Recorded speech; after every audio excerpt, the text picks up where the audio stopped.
보살 행문. 적천보살이라고 하시는 분은 인도 남부 분이라고 그러잖아, 그죠?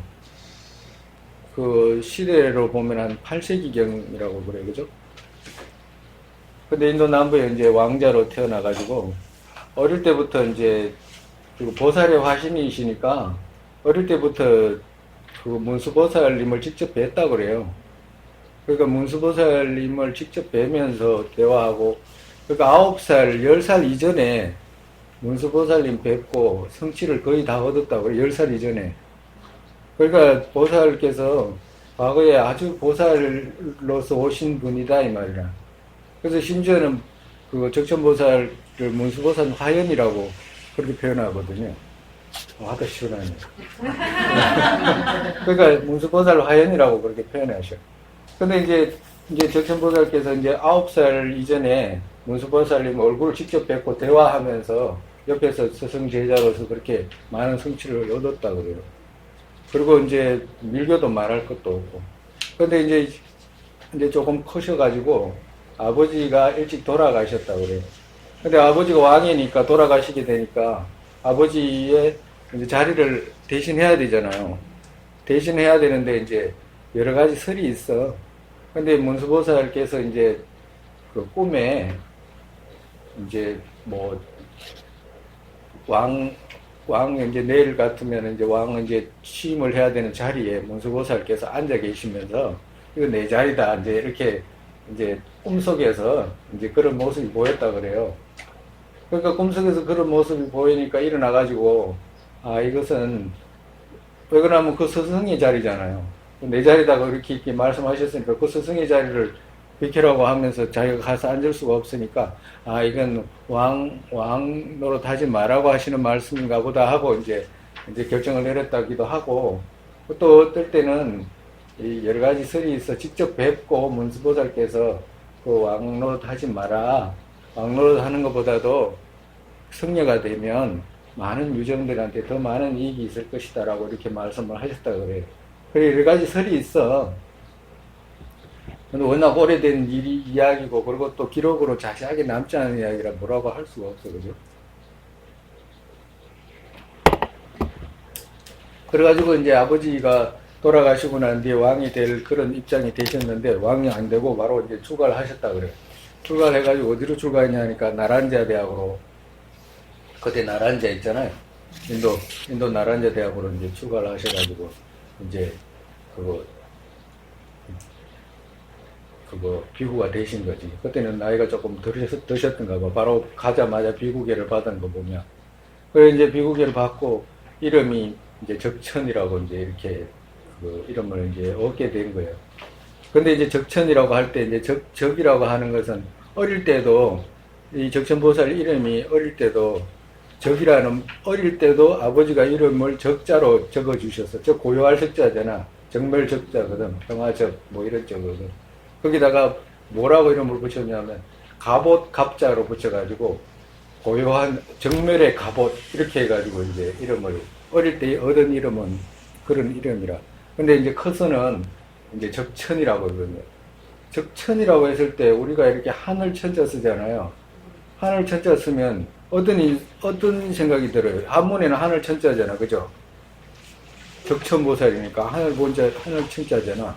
하늘 천자는 뭘 뜻하는 것 같아요? 응? 걸림이 없나? 그러니까 그런 식으로 또 다른 생각이 떠오르는 거 없죠? 있어요?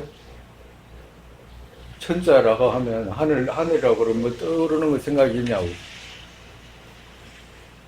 그러니까 적천이라고 할 때 이 천자는 원래 티벳 말에는 이 불보살의 의미가 있어요. 그러니까 정말해서 신이라는 의미가 있거든. 이 신이라고 했을 때는 욕계신도 신이라고 하지. 우리가 욕계신이라고 표현하잖아. 근데 욕계에도 천상계의 신을 신으로 표현하지만 인도나 티벳에서는 신이라는 말을 불보살님한테도 다 붙여요. 그러니까 폭이 아주 넓은 거지, 신이라는 말의 의미가. 근데 여기서도 똑같이 적천이라고 했을 때 이 천자 안에는 우리가 생각할 때, 하늘이다, 이런 의미가 아니고, 불보살의 의미가 있어요. 불보살. 불보살에, 우리가 이름 속에서, 이름 지을 때, 끝에다가 불자를 넣기도 하잖아. 그죠? 그와도 같다, 이 말은. 그와도 같이, 그 적천보살의 이름이 천자에는 그런 불보살의 의미가 있어요. 이름에 그런 의미가 있다, 이 말이에요. 그래가지고 이제 적천이라는 이름을 얻고 이제 나란대 대학에서 이제 지내시게 됐죠. 그래가지고 이제 나란대 대학에서 이제 지내시게 됐는데, 이분은 어릴 때부터 이미 다 성취를 얻었어. 그래가지고 문수보살을 뵙고 이미 거의 성취를 다 얻었기 때문에 출가를 하긴 했는데, 일반적인 스님녀들하고 행동이 틀려. 뭐 어떤 법당에 가서 예불을 한다든가 막 같이 함께 뭘 한다든가 이런 게 없어요. 뭘 하냐니까 늘 음식 먹고 닭발 갖다가 음식 먹고, 그리고 음식 먹으면 자야지나 자고, 그리고 화장실 가고, 이게 다라고 그래요. 그게 다였다고 그래. 아주 오랜 시간 그러셨던 것 같아. 그러니까 잠깐 같았으면 사람들이 그렇게까지 싫어하지 안 했을 거 아니에요. 근데 무지 오랜 시간 그랬으니까 사람들이 모두가 싫어했다고 그러거든. 그러니까 왜 그냥 아무것도 안 하고 그냥 있는 것 같이 보이잖아. 그죠? 닭발을 갖다가 음식 먹고, 손 씻고, 가서 자. 잤다가 또 화장실 갈 때는 일어나가지고 화장실 다녀오시고, 그걸 또 자는 거예요. 그게 일이라. 그래서 특별히 그 이름을 따가지고, 그거 먹고 자고 화장실 간다라고 이름을 세 가지로 그 앞에 자를 따가지고 그렇게 이름을 붙였대요. 그 스님한테다가 그런 이름을 붙여줬대. 그래가지고 늘 그렇게만 불렀대. 이제 적천보살을 보고. 근데 보살께서는 이미 성취를 다 했기 때문에 뭘 하시냐니까 꿈속에서, 모습은 자는데 꿈속에서 정진을 하시는 거라. 보살도를 행하고 꿈속에서 마음으로 전부 다 하시는 거야. 근데 사람들이 그게 안 보이잖아요. 그러니까 이제 사람들이 오해하고 이제 싫어하고 이제 그러셨던 것 같아요. 그러니까 이제 많은 사람들이 나란대 대학이라든지 이런 데에서 빌감말라시라 이런 데에서는 보름에 한 번씩 이렇게 법문을 정기적으로 했다 하잖아요. 결제 되다가 온다든가 이러면 보름에 한 번씩 결제를 이제 법문을 하는 거라. 근데 사람들이 그 스님에게 골탕 먹이려고 일부러 보름 법회를 스님 법문해달라고 이제 하면 아주 곤란할 거다. 곤란하면 스님이 좀 곤란하면 그 행동을 고치든지, 그렇지 않으면 다른 또 의도가 있었겠습니까만은, 그거는 의도가 있을 수가 없어. 쫓아낸다든가 그럴 수가 없는 거예요. 절에서는. 왜? 계율이 청정하죠. 목자고밖에 하는데 계율을 무너뜨릴 일이 없잖아. 그러니까 절에서 내몰릴 일은 없어요. 근데 이제 사람들은 스님을 곤란하게 하게끔 하기 위해서 이제 법회를 하는데 스님한테 이제 법문해달라고 이제 하면 스님이 할 게 없으니까 부끄러워가지고 아마 행동을 고칠 거다. 이제 그렇게 생각을 했던가 보지. 그러니까 이제 스님께 이제 사람들이 이제 많은 사람들이 오늘 이번 법회는 스님이 해주십시오라고 이제 권청을 했나 봐. 그러니까 스님께서 당연히 그러지 뭐 그러면서 아주 오케이 이건 내 일인데 해야지 그러면서 이제 그렇게 받아들이셨다는 거예요. 그래가지고 이제 받아들이시니까 사람들이 이제 소문을 내는 거랑 적천보살께서 적천보살을 하라고 하지 않았겠지. 인도말로 있어요. 그냥 먹고 자고 그냥 화장실에 간다라고 하는 그런 이름이 있는 거라. 그걸 부르면서 아무개가 이제 법문한다고 하니까 이제 다들 법문 들으러 가자. 이제 소문을 내는 거예요. 이쪽 저쪽에. 그러니까 그때 나란자대학교 같으면 크잖아요, 대학이. 보통 나란자대학교가 가장 많은 사람이 있었을 때가 10,000명이나 있었다고 그러거든. 8세기경에 10,000명이 있었다 그러면 어마어마하잖아요. 얼마나 대학이 커. 거기다가 그 대학에 꼭 불교학과만 있었던 게 아니었다고 그래. 들어보면 대학이라고 우리 일반 대학 있잖아요. 그와도 같이 젊은 모든 사람들이 모든 것을 배울 수 있는 곳 있잖아. 그런, 지금도 대학을 가면 모든 걸 배울 수 있잖아. 과도 같이 그렇게 큰 이제 가르침이 있던 곳이라, 불교학만 있는 게 아니고. 그래가지고 이제, 그러니까 이제 많은 사람들이 이제 소문나고, 희한하다. 저런 스님이 도대체 법문한다니까 도대체 무슨 법문을 할까? 다들 한번 가보자. 이래가지고 이제 대학교 학생들도 그렇고, 꺼도 되겠어. 대학교 학생들도 그렇고, 또 주위 사람들도 소문을 낼 거 아니에요. 누군가가 지금 그 먹고 자고 하던 스님이 법문한다고 하더라. 뭘 하는지 그 다들 이제 그 스님들이 일부러 소문도 내고 오게끔도 하고 사람들을 이제 모이게끔 하는 거. 왕한테도 이야기하고 막 귀족들한테 이야기하고. 그러니까 그런 같이 사람들이 이제 스님 법문하는 보름날에 이제 모였던가 봐. 근데 스님 법문하는 보름날에 이제 모이니까 이제 스님께서 이제 법상에 올라가가지고 이제 이 법문하신 내용이 이 내용이라. 근데 이 법문은 스님이 평소에 이렇게 그 생각해가지고 기록해가지고 이렇게 놔둬서 이 저술한 게 아니라 그날 그냥 법문하신 내용을 받아 적은 거거든. 그래가지고 이제 스님께서 이제 법문을 하시기 시작을 해가지고 보리심의 이익부터 이제 1품부터 이렇게 법문을 하기 시작을 해가지고 9품까지 법문하고 나니까 9품부터는 우리가 배웠듯이 지혜품이잖아요. 지혜품 넘어가니까 지혜품에 넘어가기 시작하니까 스님께서 그 법상에서 공중을 이렇게 둥 떠가지고 지혜품이 거의 막 설해지고 지혜품이 있어 나중에 사무사로 시작하는 그 단어가 있어. 그까지 왔을 때는 거의 고공으로 흩어지는 그런 모습으로 이렇게 그 법문 소리만 들리고 사람은 안 보이고 그랬다고 그래. 근데 이제 이 기록은 그러면 어떻게 남았냐 하니까 그 나란제 대학교에 있는 많은 스님들 중에 보살들도 있었을 거 아니에요. 보살들도 있었을 거거든. 그러니까 스님께서 처음에 법문하신 내용은 밑에서 기록했지만 나중에 흩어져 가지고 공중에서 소리만 들리고 점점 소리만 약하게 들리고 없어졌을 때는 여기 같이 법문 듣던 보살님들 중에 대보살님들이 함께 공중으로 떴다고 그래. 함께 공중으로 이제 뜨면서 스님이 떠가지고 법문하시니까 그 내용을 적으면서 같이 이제 날아가면서 이제 적어가지고 남겼다라고 하는 그런 그 기록이 있어요. 그리고 또 어떤 기록이 있냐 하니까 스님께서 이제 법문을 설하고 9품부터 이렇게 사라지고 난 뒤부터는 이제 법문이 내용이 없어져 버렸잖아. 9품 그 반야경 조금 중간에 와가지고 흩어져 버렸으니까. 근데 이제 그 내용을 스님께서 흩어져서 어디로 가셨냐니까 저 인도 옛날에 당신이 태어나셨던 그 고향이 있잖아. 그 나라. 그쪽으로 가셨다 그래요. 그러니까 그것을 수소문해가지고 알고 나중에 제자들이 가서 그 경전에 이제 이 나머지 그때 흩어지면서 미처 듣지 기록하지 못했던 것들을 가서 다시 받아 적었다라고 하는 그런 이제 설이 두 가지가 있어. 근데 어느 거든지 뭐 자기가 이제 마음에 드는 거 이제 그냥 그럴 거다라고 생각하시면 돼요.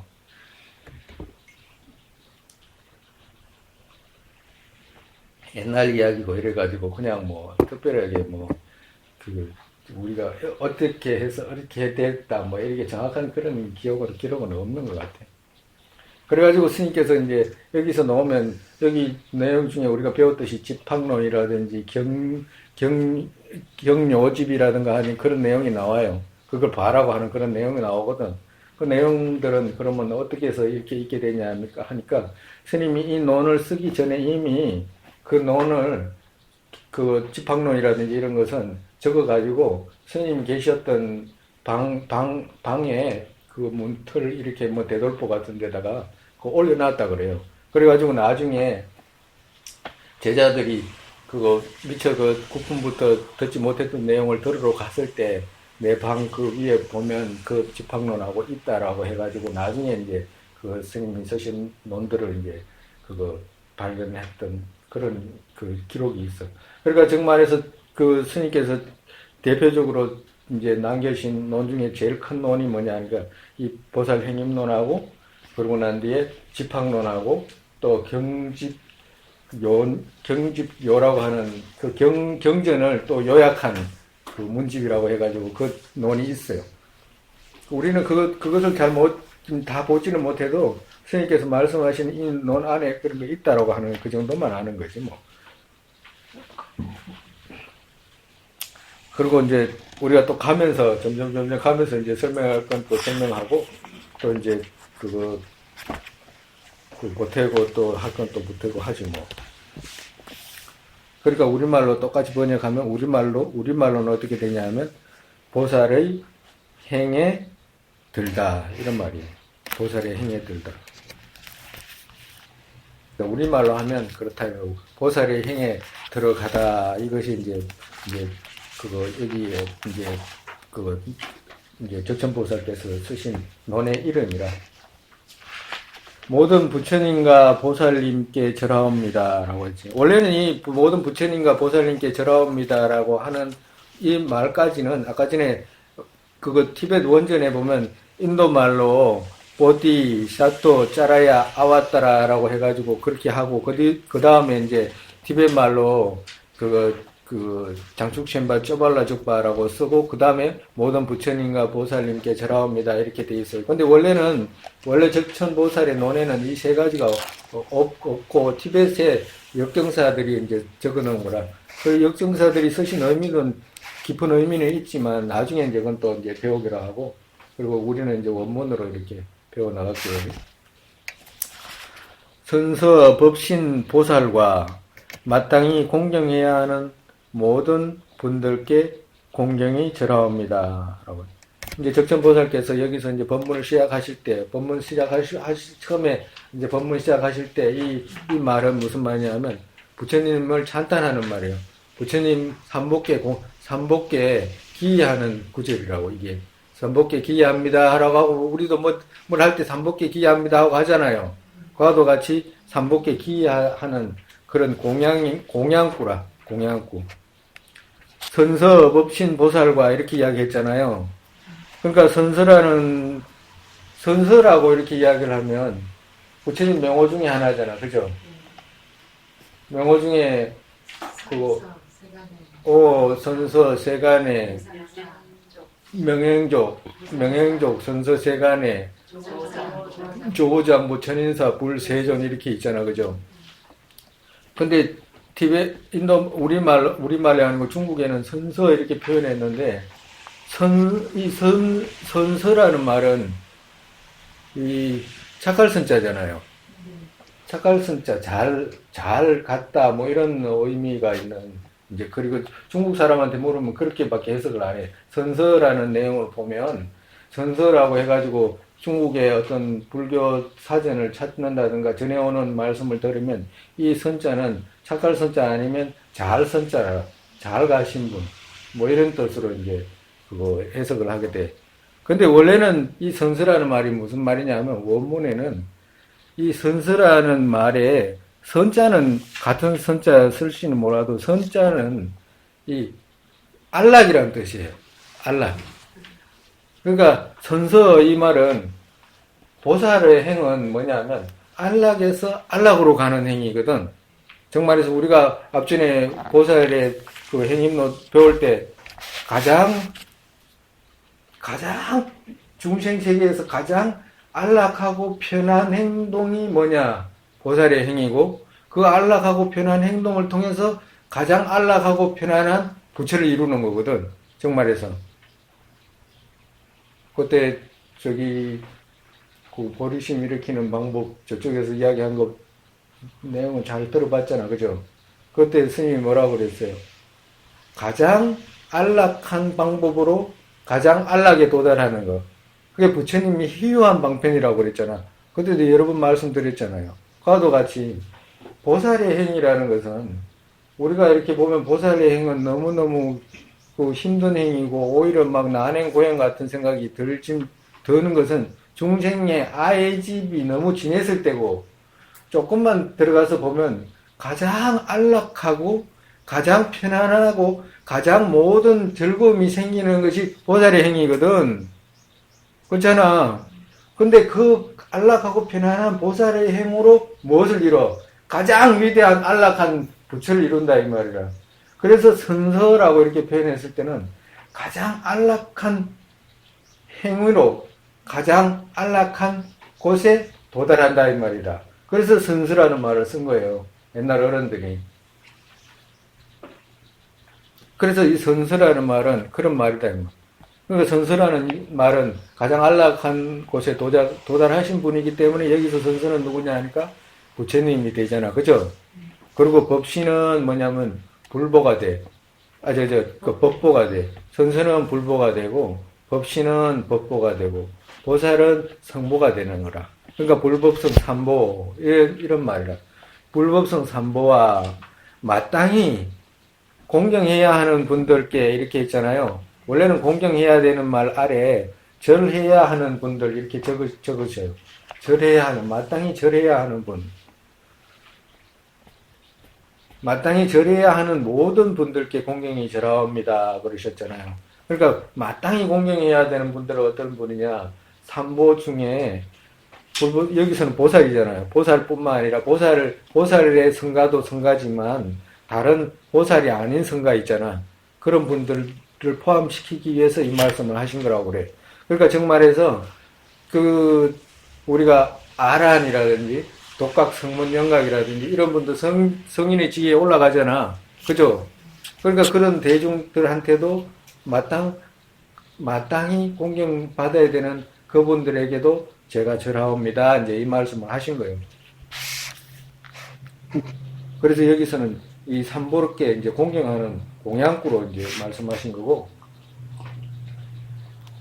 그 다음에 불자의 계율에 들어가는 행, 말씀 그같이 요약해서 말하겠다. 그러니까 부처님께서, 적천보살께서 이제 법상에 올라가셔가지고 부처님께 공경합니다, 절하옵니다 라고 삼보께 기합니다, 절하옵니다 하시고 난 뒤에 불자의 계율에 들어가는 행 이렇게 했잖아요.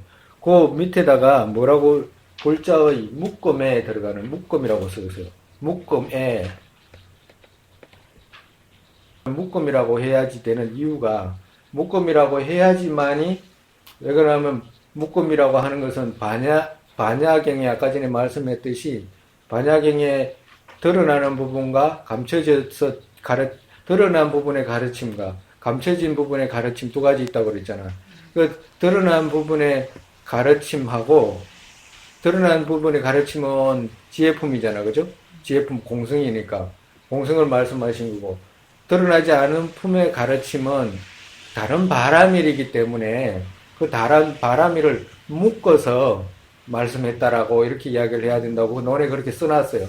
근데 가만히 읽어보면 그것이 훨씬 더 좋아. 그죠? 그래서 이제 여러분께 이제 묶음에 들어가는 행, 불자의 묶음에 들어가는 행, 말씀 그같이 요약해서 말하겠다. 이렇게 이야기하는 것이 이제 더 좋다. 이 말이라. 그러니까 그렇다면 불자의 묶음에 들어가는 행은 뭐냐? 불자의 묶음이라고 하면 뭐냐? 거기 묶음이 바람일이라, 바람일이라. 묶음이라고 하는 것은. 바람일 중에, 우리가, 바람일 중에,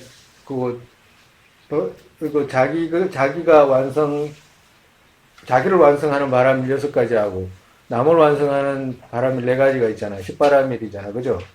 그래가지고 이제 10가지 바람일을 완성해야 되는데, 여기서는 10가지 바람이라고, 이제 다른 그런 것도 있지만, 이제 6가지 바람을 묶어서 이렇게 이야기하겠다. 이제 이렇게 말씀하신 거예요. 그러니까 6가지, 지금 여기에 묶음에 들어가는 행, 바람일에 들어가는 행이라고 하는 것은 뭐냐. 처음에는 앞전 구절까지는 삼법계 공양을, 삼법계 예를 올린 것이고, 지금 이 내용은 묶음에 들어가는 행이라고 했기 때문에 내가 앞으로 말해야 될 내용을 말씀하신 거라. 무슨 내용을 말할 것 같으면 내가 이 내용을 내가 말하겠다. 이제 이 말씀을 드러낸 거예요. 어떻게? 말씀 그같이 요약해서 말하겠다. 어떤 말씀? 여기서 말씀은 열애의 말씀이잖아. 그죠? 경전의 말씀 그같이 요약해서 말하겠다. 이 말이야. 왜 요약해서 말하냐라고 이야기하면, 경전의 말씀은 너무 광대하고 너무 깊어서 일반적으로 금방 그거 드러나지 않고 모르는 사람은 잘 이해를 하지 못하니까 내가 그것을 요약해서 말하겠다 이제 이렇게 말씀하신 거예요. 그래서 그 여기서 이제 말하는 내용은 앞으로 이제 말하게 되는 내용은 이제 이제 보살의 바라밀에 대해서 이제 내가 말하겠다 이제 그 말씀을 하신 거예요. 그 중에서도 어떤 내용? 바로 보리심에 대해서 핵심적으로 말하겠다. 보리심에 대해서.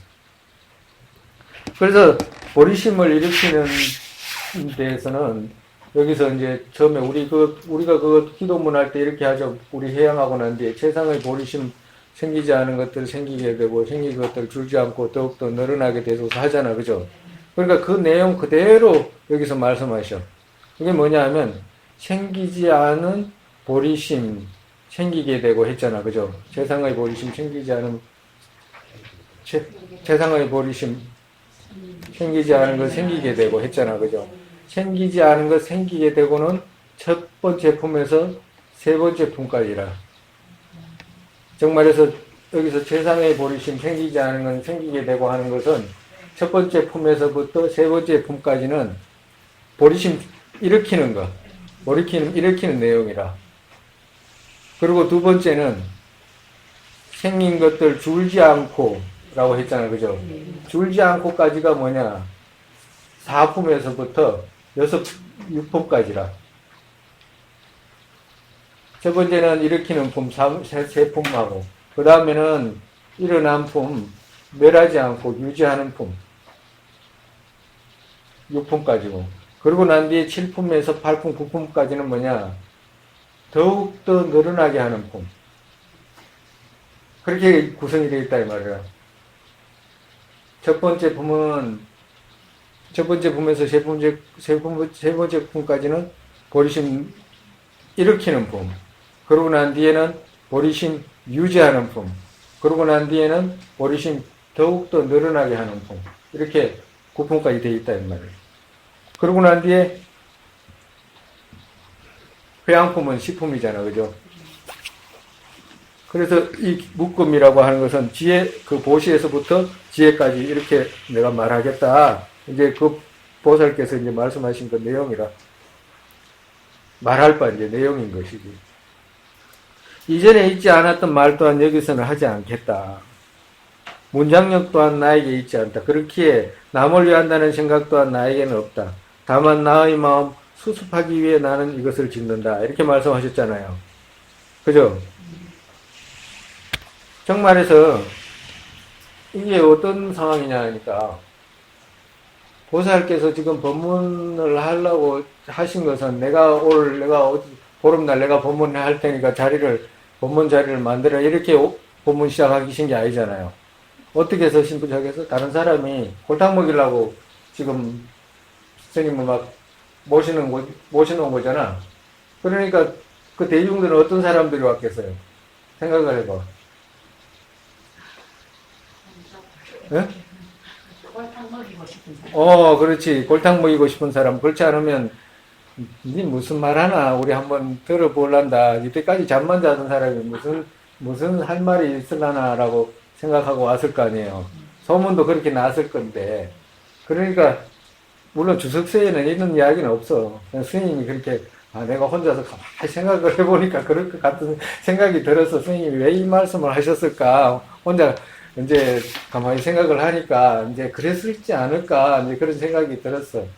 그러니까 이제 말씀 그같이 요약해서 말하겠다라고 하는 것은 나는 내가 지어냈거나 그렇게 하는 것이 아니고 부처님 열의 말씀 내가 그같이 하겠으니까 난 다른 어떤 누구의 말도 아니고 내 말도 개인적으로 지어낸 말도 아니고 열의 말씀이다라고 하는 것은 근거를 드러내는 것이고 그 다음에 이전에 있지 않은 말 또한 여기서는 하지 않겠다 이 말은 또 문장력 또한 나에게 있지 않다 이렇게 말씀하신 이유는 뭐냐 하니까 사람들이 저 사람이 무슨 이야기를 할까 저 사람이 먹고 자고 하는데 뭐 특별한 비밀이 있어가지고 그걸 우리한테 이야기를 해줄라나 그렇지 않으면 어떤 사람들은 배운 것이 얼마나 되는지 저 사람 한번 새로운 언어가 있는지 없는지 우리 한번 들어보자라고 그렇게 생각했을 수도 있다 이 말이에요 사람들이.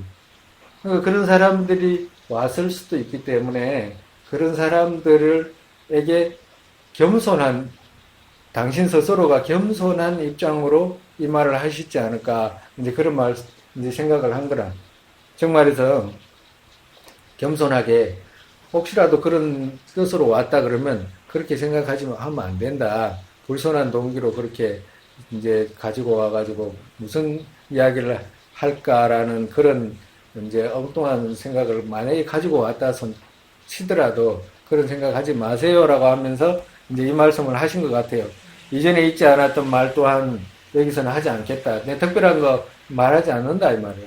그리고 문장력 또한 나에게 있지 않다. 왜 막 화려하게 말을 별난하게 하거나 그리고 막 시를 쓰듯이 그렇게 아름답게 말을 하거나 그렇게 꾸며서 하는 그런 말도 하지 않겠다.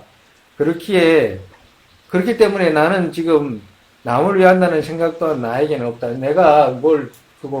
내가 스스로 나와가지고 누굴 위해가지고 막 그걸 막 지어내게 뭐 누군가를 위해서 막 이 자리에 올라가고 싶어서 온 것도 아니고 그렇기 때문에 남을 막 굳이 많은 사람을 위하겠다는 그런 생각조차 없다. 여기서 남을 위하는 생각 또한 나에게 없다 이 말은 아예 없다는 말이 달라이라 말씀 말씀하시는 거 들으면 아예 없다는 말이 아니고 그거 많은 사람을 위해야 되겠다는 그런 생각은 없다 이 말로 이제 해석해라고 이제 말씀하셨어. 그와도 같은 그건 왜 그러냐? 많은 사람을 위하겠다라고 한다는 거 하면 아주 건방지다라고 표현할 수 있잖아, 그지? 그러니까 더 겸손하게 내가 많은 사람을 위하겠다는 생각이 없어. 근데 이런 뜻이라. 다만 뭘 하기 위해서? 내 마음 수습하기 위해서. 내가 내 마음 수습하기 위해서 나는 이것을 지금 짓는다 이 말은 짓는다는 건 일반적으로 쓴다는 뜻이잖아요. 여기서 짓는다는 말은 뱉는다 이런 뜻이라. 정말해서 말하겠다 이 말이라.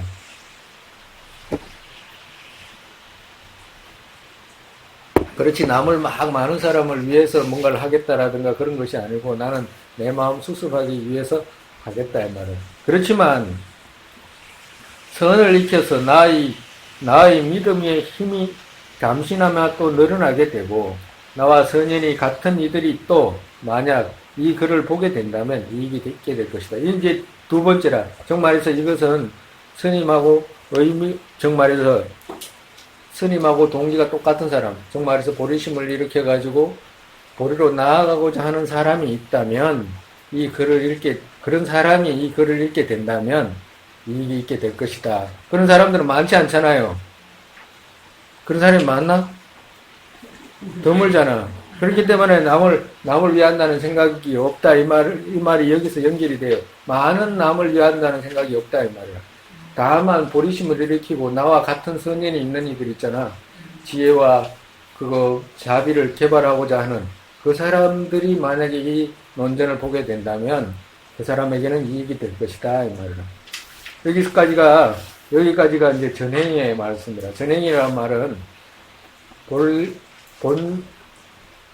뭐라고 그래야 되나. 본래 들어가기 전에 정말해서 예비로 말씀하신 거. 그 다음부터는 이제 본문 내용이라.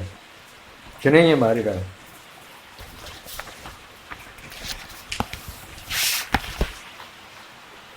조금만 더 하지 뭐죠? 여가 원만 이것은 얻기가 아주 어렵다.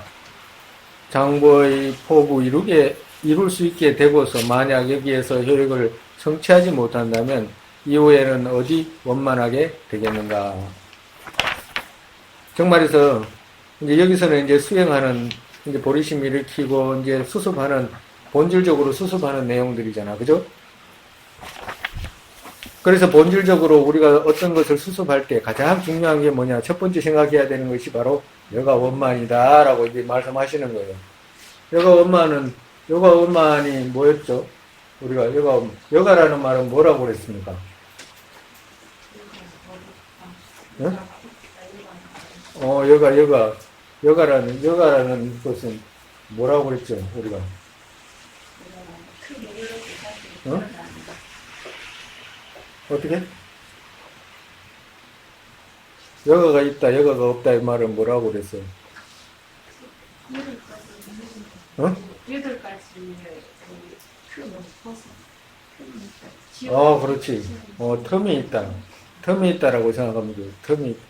뭔가 할 틈이 있다 이 말이야. 틈이 있다. 여가 원만 이 말은, 여가라는 말은 여가를 얻었다 이 말이잖아. 그죠? 틈을 얻었다 이 말이거든. 그러니까 틈이라고 여가 틈을 얻은 것 중에 8가지가 있다고 그랬잖아. 그죠? 사람이 사람이 아니면 얻지 못하는, 사람이 아니라서 여가가 없는 경우, 그죠? 있잖아. 사람이 아니라서 여가가 없는 거. 그쪽 말에서 여가는 수행할 여가가 없다 이 말이라. 사람이 아니라서 수행할 여가가 없는 게 누구였잖아. 누구였지?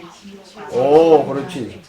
축생, 아기, 지요, 장수천, 천상세계 신들이었잖아. 그러니까 이 4개는 틈이 없는 거야. 여가가 없어. 수행할 틈이 없다 이 말이야. 이 4가지는 이건 사람이 아니라서 수행할 틈이 없는 거지, 정말에서. 그죠? 근데 또 사람인데도 수행할 틈이 없는 게 있어, 4가지. 그죠? 또 뭐가 있지? 그렇지. 이건 사람으로 태어나도 의미가 없는 종교적으로 의미가 없는 거 있잖아. 첫째, 뭐가,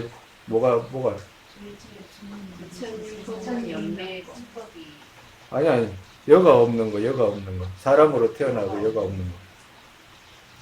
사람으로 태어나긴 태어났는데, 그렇지. 그러니까, 근이 온전하지 못하거나. 그지? 이게 너무너무 문제가 있거나, 이거 바보 같다든가 뭐 그런 거 있잖아. 그럼 수행할 수도 없어.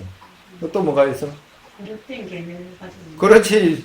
사람으로 태어나도 종교라는 게 뭘 필요해? 종교라는 건 뭐 별로 의미도 없어라고 이렇게 말하거나. 그리고 사람들은 사람은 태어나도 별로 의미도 없어. 그럼 또 뭐가 있지? 응? 사람으로 태어나도, 그렇지. 엉뚱한 데 태어나면 소용도 없어요. 그죠? 이런 여가를 다, 이거 여가 없는 것을 다 피하고, 우리는 여가 있는 걸 얻었다, 이 말이에요. 여가 그죠? 다 피했잖아. 원만이라는 것은 뭐예요? 원만, 자원만, 타원만 있다고 그랬잖아. 그지? 자원만은 뭐예요? 자기가 갖춘 거. 자기가 갖춘 게 뭐예요? 근이 온전하잖아. 그지? 근이 온전하잖아. 그지? 그리고 또 총명하게 지혜가 있잖아. 바보 아니잖아. 총명하게 지혜가 있고. 또 뭐 있어요? 오획제. 무관업을 짓지 않았어. 무관업을 짓지 않았어. 그러니까 수행할 수가 있어. 또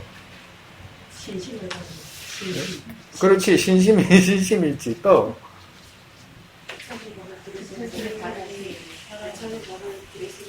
그거는 이제 타원만이고.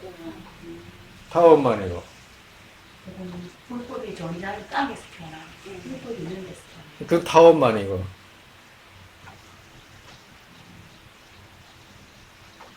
그러면 저 타원만은 또 뭐예요? 내가 갖추지 않고 내 마음에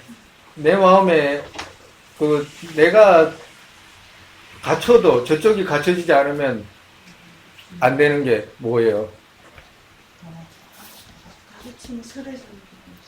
부처님 오셨지. 부처님 오셨어야 되거든. 그리고 부처님의 가르침이 주해야 되잖아. 그리고 또 부처님 가르침을 또 누군가가 설명해 줘야 되잖아. 그죠? 그리고 또 뭐 있어요? 주변의 도움을 받을 수 있다. 그렇지. 신심 있는 누군가가 있어야 돼. 신심 있는 누군가가 있어야 돼. 또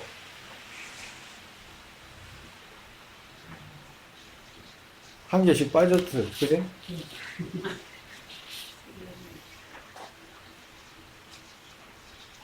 다음 시간에 한 개씩 다 주워보세요.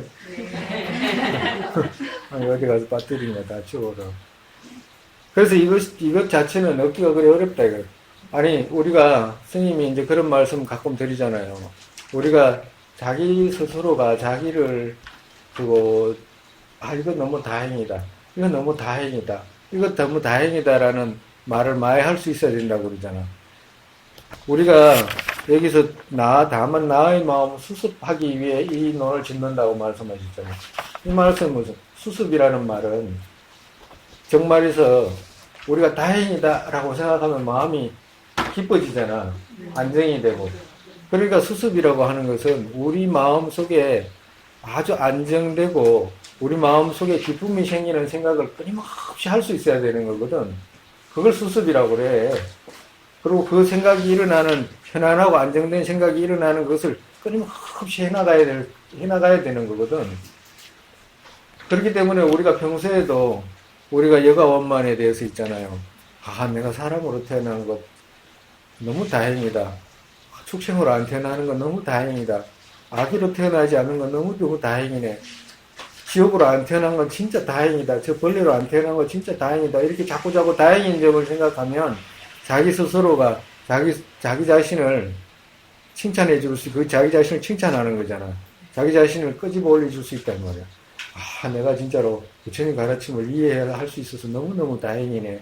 내가 삿된 곳으로 빠지지 않아서 너무너무 다행이네. 이런 식으로 계속 그렇게 생각을 하면 사람 스스로가 그 자체가 수습이다 이 말이야. 그게 수행이다 이 말이야. 왜 마음을 엉뚱한 데로 보내지 않고 수행하는 쪽으로 갈 수 있기 때문에 그게 수행이다 이 말이야. 근데 그와도 같이 여가 원만이라든지 이런 것을 생각하는 것이 수행 아닌 것이 아니다 이 말이야.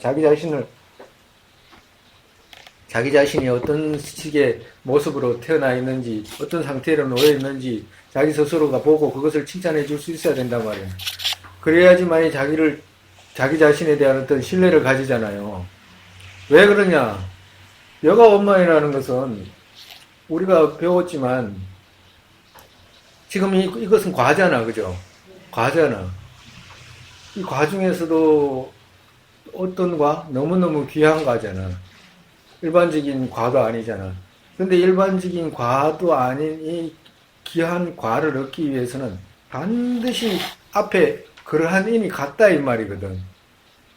우리가 지금 이렇게 우리가 사람 몸 받았으니까 언제나 받는 것처럼 생각하고 우리는 뭐 이게 꼭 어려운 일인가 라고 생각할 수도 있잖아요. 그렇게 생각이 들거든 사실은. 그렇지만 가만히 생각해 보면 우리 스스로가 이 과를 이 인간의 몸 지금 상태의 이 과를 받기 위해서 그러한 인을 심지 않았으면 안 생겨요. 어떻게 생기냐고. 그 인을 심지 않았으면.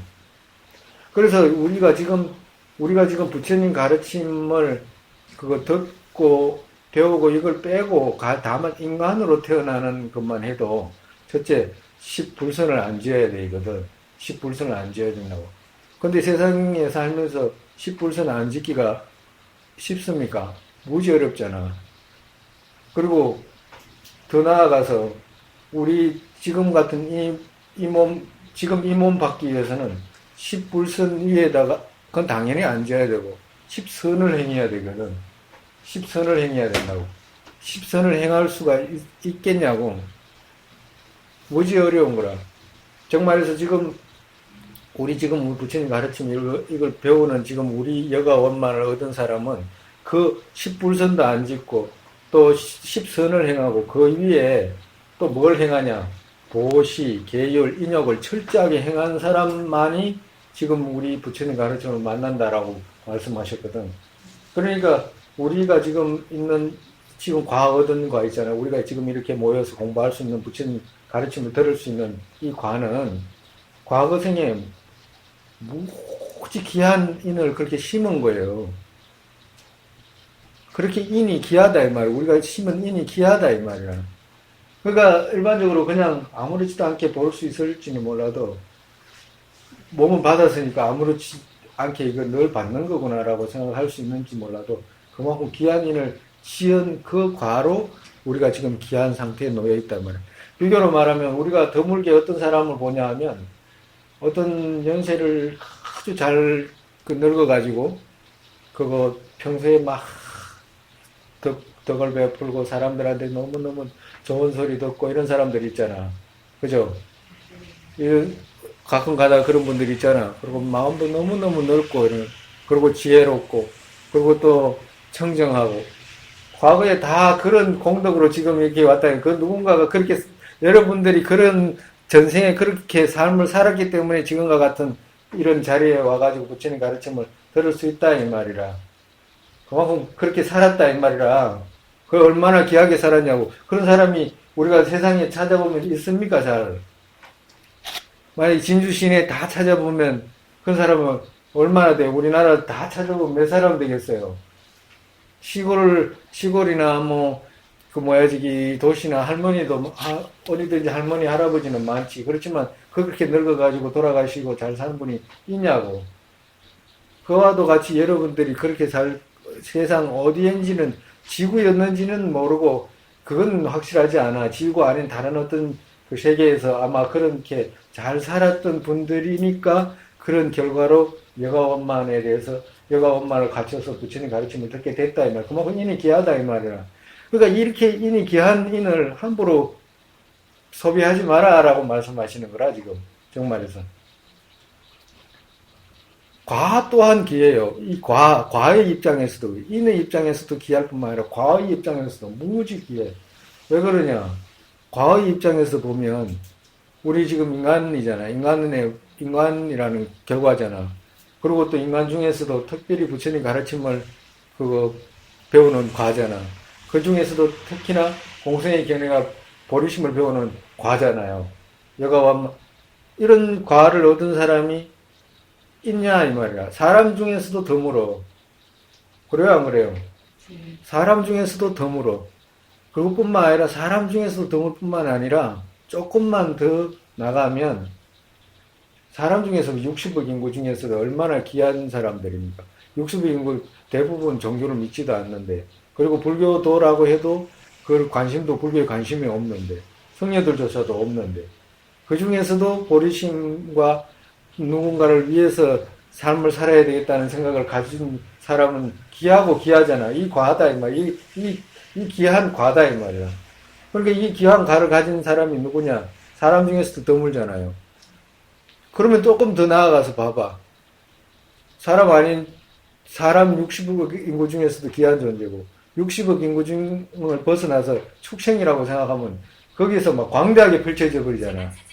그죠? 얼마나 많이 헤아릴 수도 없는 축생들이 있잖아. 그것도 다 과를 얻은 거잖아. 그 몸을 다 받은 거잖아요.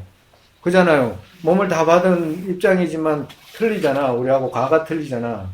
과의 입장에서도 귀하잖아. 그러면 축생보다 더 많은 게 뭐예요? 우리가 축생 헤아리 여름날 이게 밭에 논을 저녁에 가보면 막 벌레가 얼마나 많아. 헤아릴 수도 없는 벌레들이 많은데 그보다 더 많은 게 뭐야? 아기들이잖아, 아기. 그보다 더 많은 게 아기거든. 아기도 몸을 받았잖아요. 과를 받은 입장에서도 차이가 나잖아. 그리고 아기보다 또 어떻게 해야 돼? 천상세계 인간들은, 지옥 인간들은 얼마나 많아? 헤아릴 수도 없이 많잖아. 그러니까 그렇게 따지고 보면, 지금 이 인간몸 받은 것도 귀하고 희유할 뿐만 아니라, 부처님 가르침을 대하는 것도 희유할 뿐만 아니라, 보리심의 가르침을 관심 가지는 것 자체도 귀하고 귀할 뿐만 아니라, 공성의 견해를 배운다는 것 자체는 불가능하겠잖아요. 그렇게 생각 안 돼요? 난 그런 생각이 들던데, 한 번씩.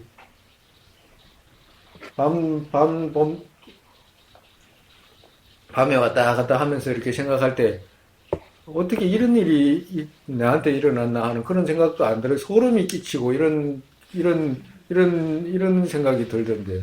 내가 어떻게 이렇게 부처님 가르침을, 그 중에서도 보리심의 가르침과 이런 것에 내가 결정을 해가지고 마음을 놓고 나아갈 수 있었나? 어떻게 이런 일이 있을 수 있지라는 생각이 들어. 우리가 있잖아요. 우리가 지나가면서 누가 어느 집 옆에 뭐 개가 있든지 강아지가 있든지 고양이가 있든지 우리 이웃이 옆에서 늘 이렇게 대하면서 그런 짐승들이나 대하잖아. 그 대하면 눈을 끔뻑끔뻑거리면서 사람이 오면 짖기도 하고 막 이러는데 그 개가 가지고 있는 식하고 우리가 가지고 있는 식하고 뭐 차이가 있는 것 같아요? 차이 없어요. 그거 몸에 차이가 있지. 그 몸의 생김새가 차이가 있잖아. 몸의 생김새가 차이가 있지. 그것밖에 없어. 몸의 생김새, 몸의 구조, 그런 것에 지가 거기에 들어가서 활동할 수 있는 영역을 지 스스로 그만큼 좁혔기 때문에 개나 짐승으로 태어나가지고 활동 영역이 그렇게 좁아져 있는 것 뿐이지, 다른 거 아무것도 없다니까. 식이작용하는 입장은 똑같잖아요. 그래요, 안 그래요? 다르나? 안 다르나? 똑같잖아. 그죠? 근데 개나 짐승이나 바라볼 때 완전 저건 그거 생명이 있는 것 같이 생각하지도 않고 식이 어디 다른 것처럼 생각하는 것도 아주 잘못됐어요. 우리가 갖고 있는 식하고 그 중생이 갖고 있는 식하고는 다르지가 않아. 차이가 있다고 생각하면 안 돼요. 봄날에 여름에 막 날아다니는 게 파리, 모기 이런 것들하고 완전히 뭐가 다르다고 생각하면 큰 오산이라, 지금 다만 우리가 선행의 결과로 이런 과를 받은 것 뿐이지 다른 차이가 없다고. 그죠? 그런 입장에서 생각해보면 조금 더 자기가 받은 몸에 대해서 더 귀하게 생각할 수도 있어요. 아, 내가 좀 특별하게 그거 인을 심어가지고 이런 조건을 가지고 있구나라는 생각을 가지게 되지. 그렇지 않으면 저것들은 식조차도 있는지 없는지도 생각도 안 하고 그냥 어쩔 때는 그냥 먹잇거리, 안 그러면 뭐 장난감 정도로 생각하는 그런 생각으로 치우칠 수도 있다고. 근데 사람으로 태어났다 그러면 진짜로 다른 것이 어떠냐? 다른 짐승하고 틀린 것이, 다른 축생들은 냄새를 잘 맡는다든가, 귀가 밝다든가, 뭐 눈이 멀리 보인다든가, 혀가 막 아주 뭐 발달해 있다든가, 맛에 발달해 있다든가, 이래 하잖아요. 오감이 발달해 있잖아요. 근데 사람이 다른 축생들하고 다른 점이 뭐예요? 사유하는 힘이 틀리잖아. 어떤 힘이?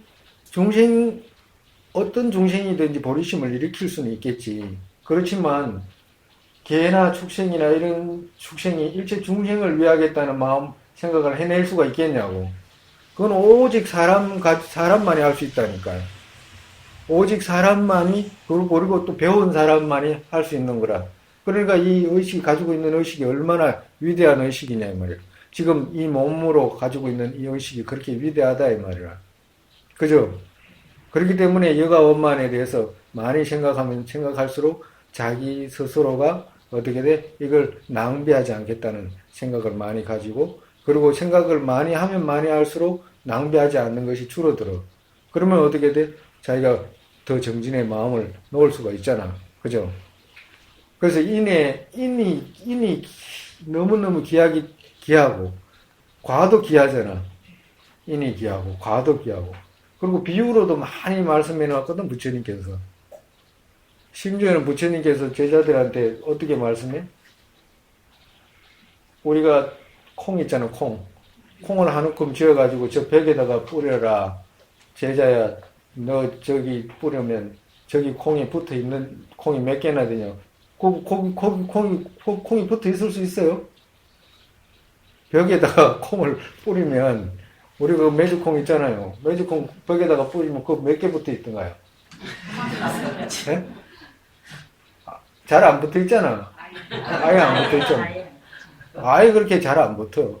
또 부처님께서 말씀하시고, 콩 있잖아. 동글동글한 콩을, 이 콩을 아주 뾰족한, 그거, 우리 그 옛날에 그 탱자 있잖아요. 탱자 가시 바늘 아주 뾰족하잖아.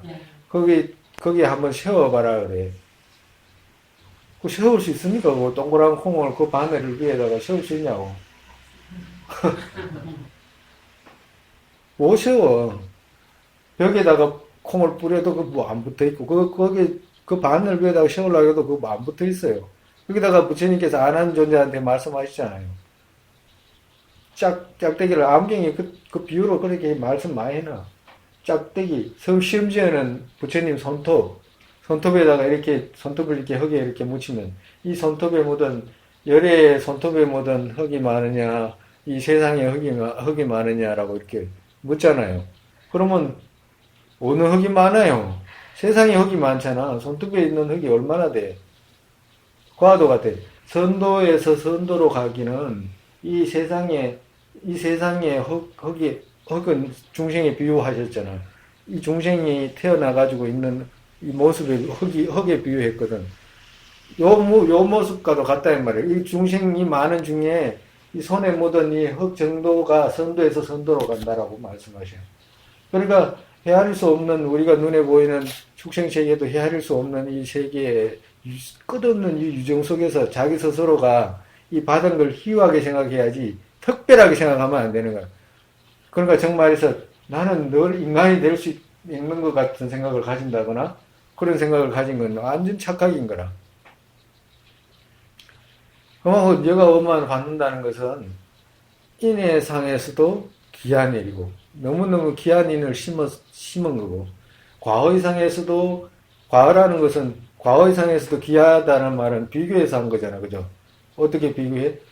인간 중에서도 어떤 인간, 불교를 믿는 사람, 아닌 사람, 불교를 믿는 사람 중에서도 그거 뭐야지, 핵심을 믿는 사람, 아닌 사람, 비교한 거잖아. 거기다가 인간에서 벗어나 축생하고 그 인간하고 비교했을 때 숫자가 얼마나 많이 차이가 나냐고. 그걸 귀하다고 하잖아. 우리가 뭔가 있으면 흔한 걸 귀하다고 안 그러잖아요. 아주 없는 거 찾아봐도 잘 없는 거 있잖아. 그런 걸 갖다 귀하다고 그러잖아. 그죠? 그것을 귀하다고 하는 말의 의미는 뭐야? 다른 것, 많은 것을 비교해서 없으니까 귀하다고 하는 거거든. 그와도 같다, 이건. 이 인간몸 받은 것이 다른 축생세계라든지, 다른 아기세계라든지, 지옥세계라든지, 그런 중생들을 비유하면 너무너무 귀하다, 이 말이야. 너무너무 귀하다. 헤아릴 수 없는 축생들이 있다라고 생각하고, 그 축생 중에서도 이런 상황이 놓여있는 사람이, 여가 원만을 갖춘 사람이 몇 안 된다라고 했을 때는 얼마나 귀하냐, 이 말이야. 그래서 이 귀한 것을 거듭거듭 생각하는 것이 수습이다. 첫 번째 법문할 내용은 이제 보살께서 여가 원만을 첫째 먼저 많은 생각을 가져라 이제 말씀하신 거예요. 장보의 포부 이룰 수 있게 되고, 여기서 포부는 뭐냐? 장보의 포부라는 것은 보리잖아, 보리. 장보의 포부라는 것은 안욕따라 삼약삼보리를 이룰 수 있게 되고서, 만약 여기에서 효익을 성취하지 못한다면, 효익이라는 것은 이익을 성취하지 못한다면 이후에는 어디 원만하게 되겠는가. 정말해서 이 여가 원만을 받고서 여기에서 어떤 이익을 성취하지 못한다면, 이익이라는 것은 반드시 얻어야 되는 이익은 뭐야? 보리심이잖아요. 반드시 얻어야 되는 이익은 여기서 보리심인 거라. 정말해서 이 몸으로 보리심을 얻어야 되는 거라. 우리가 대성 자량도가 시작이 되는 것은, 대성에서 우리가 무학도까지, 대성의 무학도 가려면 대성의 자량도에서부터 시작을 할 거 아니에요. 자량도, 그 가행도, 수도,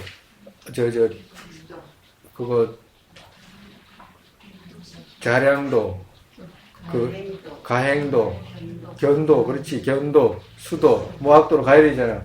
그 무학도 이 5가지 가는 중에서 가장 첫 번째가 자량도잖아. 자량도가 갖춰져야 된다. 자량을 갖출 수 있다, 이 말이라. 왜? 자량도라는 것은 뭐냐? 우리가 보리심을, 일체 중생을 위해서, 우리가 사제 때 배웠듯이 자기 자신만을 해탈을 추구하는 것이 아니고, 돌아봤을 때 일체 모든 유정, 어머니였던 모든 유정을 내가 제도해야 되겠다, 안락으로 끌어가야 되겠다라고 생각해가지고 자비심을 일으켜가지고 그 자비심을 구현하기 위해서는 안욕따라 삼약삼보를 이루어야 된다는 생각을 가지고 보리심을 일으키잖아. 그 보리심을 일으켜가지고 나중에 자연스럽게 저절로 보리심이 일어날 때, 그때 이제 자량도가 시작이 되는 거라. 거기서부터 이제 대성의 자량도가 쌓이기 시작을 해. 근데 그것은 여기서 이뤄야 된다, 이 말이라. 여기서 우리가. 그래서 대성의 자량도만 이루게만 되면 밑으로 내려가는 일은 없다, 이만. 밑으로 내려가는 일은.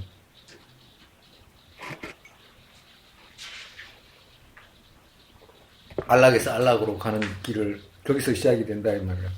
그래서 여기서 이익을 이루지 못한다면 이후에는 어디 원만하게 되겠냐. 어떻게 해서든지 여기서 이익을 얻어야 된다. 여기서 이익은 보리심을 얻어야 된다, 이 말이야. 이후에는 어디 원만하게 되겠는가. 오늘 여기까지만 하죠.